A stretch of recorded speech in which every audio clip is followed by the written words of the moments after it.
Welcome back to another edition of Gary's Record Collection. This time out, we're not actually going to listen to anything. We're just going to have a little discussion. So I love records, right? Obviously, because that's why I'm here. I have this great big record collection. It started a long time ago. I pilfered a lot of my mom's records. One of them, which was a big hit at the time in the early 60s, was Bill Cosby. Bill Cosby is a very funny fellow, right? That's the whole thing with Noah and the Ark and all of that. Noah and it was hilarious, and I loved it. And I got all of the albums over the years, and I memorized them. And I knew I could do every single bit because I listened to them over and over and over again. And they were funny, and they weren't dirty. They were just good, clean fun. So much so that, like, when I was in high school and we had a talent show, I just basically ripped off Bill Cosby and did a couple of routines intermixed with some original stuff. You know, that's how it goes when you're like, I don't know, 16 or whatever, and you want to do something funny like that. But I got all the albums and listened to them relentlessly. And there were a few that actually I didn't have over the years, and I finally got. And I haven't listened to them.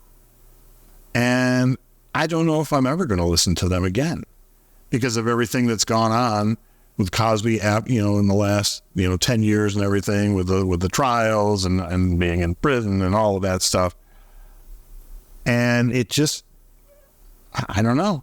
I feel like it's some sort of a sin or something to listen to that, to gain enjoyment, to take enjoyment out of what somebody was doing. Well, at the same time, I guess they were doing things that were not, they were not legal. Drugging women and for his own use. It was like these two worlds came together, and you had nice, clean Cosby, family fun, everybody loved it. And then you have this dark side that is completely the opposite of, his reputation that he built. I mean, he burned his reputation, that trial just basically, he's not America's dad. That's what it was in the 80s with the Cosby Show. That was America's dad, Dr. Huxtable. And now nobody's going to claim him as America's dad. Well, I have the records. We're going to go through them. Well, like I said, Bill Cosby, very funny fellow, right? Had that. I started out as a child. A lot of these I got at the used record store. This one came from Gentiles Record in Oswego, New York, $2.50 back in the early mid 80s. Why is there air? The answer is why is there air? To blow up basketballs. That's why. I love this wonderfulness with, it was just the chicken heart. That was the funniest thing on there. Revenge. I listened to these all the time. To Russell, my brother. This was funny because it was like a 27 minute bit on this one side of an album. And it all, and 200 miles an hour about his Shelby race car that he bought. It was great. And then, actually, before a lot of those albums, I had the best ofs because they had a couple of best of compilations, best of, and then the more of best of.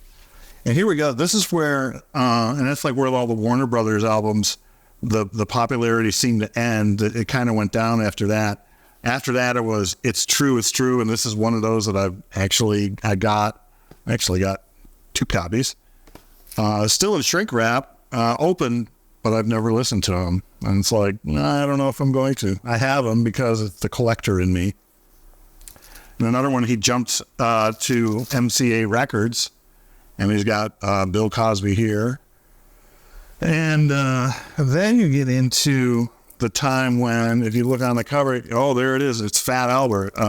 He started bringing these characters more to life. Fat Albert again. Probably should have known, looking at this one, Bill Cosby, for adults only. It's like, well, It's like Las Vegas, a mirror over on my bed. And it's like, well, that's probably, I remember this because I think I had this on tape, and it was in Phil. He talked about some kid was in the audience where he wasn't supposed to be in a Vegas show. How'd you get in? You're a kid. You're here for the filth, right? All the filth. Well, we're gonna have that. Open your Bibles to page 6. He said, "Wherever you're from." He said, "Lancaster." Lancaster. Oh, I'm from Pennsylvania too. Philadelphia. And like, that's just funny stuff, and you know, basically, it's not so funny anymore. Inside the Mind of Bill Cosby. Yeah, some of this, and they weren't all as good as the original albums from the 60s were, but I mean, they were selling, and they kept putting albums on. It's like, here you go, here's another one.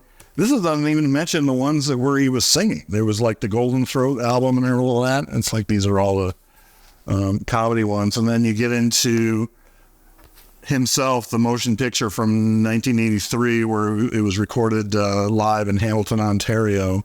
This is the one with the dentist and chocolate cake for breakfast, which was quite hilarious. But yeah, this one I got new, $7.99 back in 1980. Checking it, no, 1982 it says. I think I got it in 83. So yeah, $7.99 for the album. And there was like another one that came out after that. This is where he's wearing the sweaters. He's like Mr. Huxtable now. And then there was a Cosby and the Kids, which was basically just another greatest hits album. And I got them all. And now it's like, I feel guilty listening to them. I don't know. It's like, it just feels like I shouldn't be giving, even though I've never met, I did actually meet him once. He was for an interview. I didn't get to talk to him and just, shook his hand or whatever, but that was all in the before times, right? That was all before all of this stuff came to light. And, it's like, so if I don't listen to that stuff, does it hurt him? No. I mean, most of these albums, like financially buying the albums didn't hurt, didn't go into his pockets. I was buying them used. So he had gotten the original money out of it. There was only one or two, maybe 3 albums that I bought new, which means he would have gotten directly the royalties from that. Everything else was used, and there's no royalties on used albums. So I don't know. Maybe it's me. Maybe I'm hung up on it. I don't know. Maybe I feel deceived. Maybe I feel I don't know. Used is not the right word. I wasn't a victim of this stuff, but it was like it was his image, I guess. It was like, I trusted him with his image, and he shattered that trust. And that's tough. I mean, he built that reputation up. And because the thing is like, he was as a good, clean comedian. I mean, you look at like Eddie Murphy, who would swear up and down, and George Carlin, and all those others who relied on, swearing. They didn't necessarily rely on it, but it was a part of their act. They were different, right? And that was funny. But then you have these clean comedians, and it's a little bit something. You trust them a little bit more. And now I can't. So I don't know. I am torn about listening. I have them all digitized. I could put them easily, load them onto my iPod and listen to them. I don't know if that's the right thing to do or what I want to do. I mean, I'm not answering to anybody. Don't have to. It's just a personal choice. So I'm kind of curious about how you feel about it. There's a comment section below here on YouTube. Feel free to weigh in. What would you do? Do you, does it matter? Does the, his product, his professional product, can you separate that completely from his personal side? I don't know. I'm still working on it. So trying to figure it out. So, drop a line in the comments. Tell me what you think. And meanwhile, we'll see you next time on Gary's Record Collection. We'll get back to some more music.